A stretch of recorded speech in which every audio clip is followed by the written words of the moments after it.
یانەی جەزیرەی کوردستانی ڕۆژاوە توانی بگەڕێتەوە خولی ناوی سووریا و یونس سلێمانیش ڕۆڵی سەرەکی بینی و دوایارەکە لە تەمەنی 42 ساڵی وازێنانی لێهەریکردن ڕاگەاند.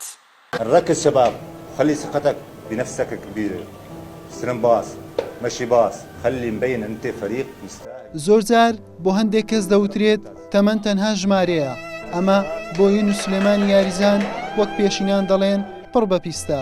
ئەو تەمەنی 42 ساڵە و دوای بەڕێکردنی ئەزموونێکی گەورە لە وڵاتەکەی سووریا ماوەی 5 ساڵ لە هەرێمی کوردستان بووە. بۆ ئەم وەرزە جارێکی تر گەڕایەوە زێدی با و باپیرانی کە کوردستانی ڕۆژئاوایە و لەگەڵ یانەی جەزیرەی سووری کە لە شاری حەسەکەی کوردستانی ڕۆژئاوایە بەشداری خولی پلەیەکی سووریان کردو. دوای ئەوەی لە کۆتای یاریتوانیان سەرکەوتن بەسەر حۆڕیەت تۆمار بکەن بە 2 گۆڵی بێوەڵام کە گۆڵی یەکەم یونس سلێمان تۆماری کرد.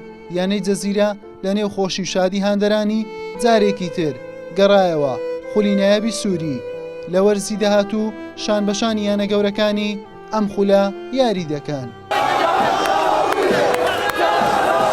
يونس سليمان ربما نشتم رائحة الخطر من هذه الكرة، ربما تكون أولى الكرات الخطرة في هذا الشوط لفريق الجزيرة. كرة وهدف بالفعل.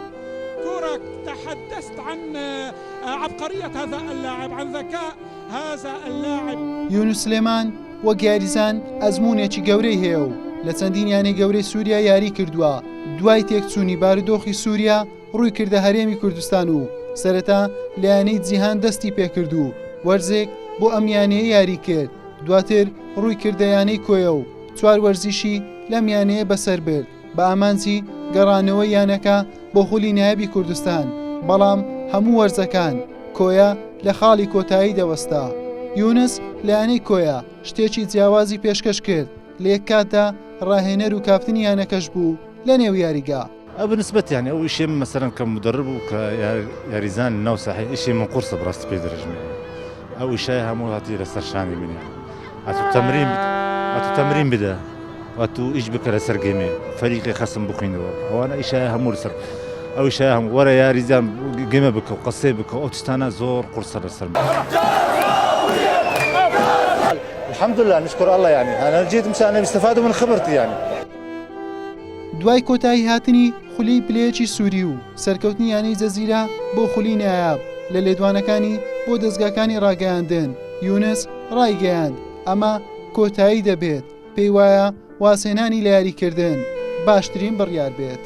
هدية ختام حاجة 42 سنة واحد يترك بقيمته أحسن ما يترك وينهان وينسب والعالم يكون مثلا انت في القمه مثلا تترك مثلا وين اي قمه مثلا 42 سنه اي قمه. حسين محمد كناڵی پێم.